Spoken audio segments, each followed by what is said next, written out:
పొలాలకు వెళ్లే దారిని అడ్డుకుంటూ తమను తీవ్ర ఇబ్బందులకు గురిచేస్తున్నారని ఆరోపిస్తూ సిద్దిపేట జిల్లా జగదేవ్పూర్ మండలం అంతాయగూడ గ్రామానికి చెందిన రైతులు గజ్వేల్ ఆర్డీఓ కార్యాలయంలో నిర్వహించిన ప్రజావాణిలో ఫిర్యాదు చేశారు. గ్రామ సర్పంచ్ తమ వ్యవసాయ భూములకు వెళ్లే దారిని కబ్జా చేసేందుకు ప్రయత్నిస్తున్నారని రైతులు ఆరోపించారు. తమ పొలాలకు వెళ్లేందుకు గత 50 ఏళ్లుగా ఇదే దారిని ఉపయోగిస్తున్నామన్నారు. వ్యవసాయ పనుల కోసం ట్రాక్టర్లు ఇతర వాహనాలతో పొలాలకు వెళ్లాల్సి ఉంటుందని, దారి మూసివేయడంతో సాగు పనులకు ఆటంకం కలుగుతుందని ఆవేదన వ్యక్తం చేశారు.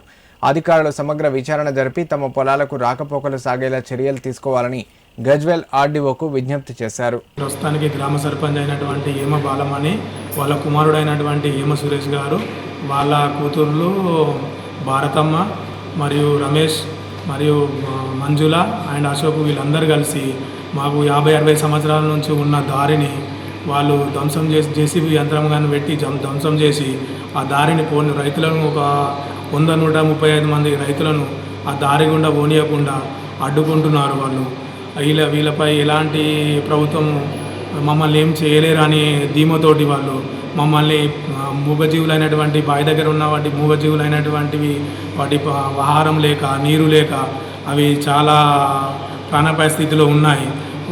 వీళ్ళపైన ఇప్పుడు మా జీవులకు ఎలాంటి హాని కలగకుండా మాకు ప్రభుత్వం కొంచెం దారిని పునరుద్ధరించాలని మేము మా మనస్ఫూర్తిగా కోరుకుంటూ మా గ్రామ సర్పంచ్ అయినటువంటి వారిపైన దీనికి దారికి సంబంధించిన వారిపైన కఠిన చర్యలు తీసుకోవాలని మేము మనస్ఫూర్తిగా కోరుకుంటున్నాము.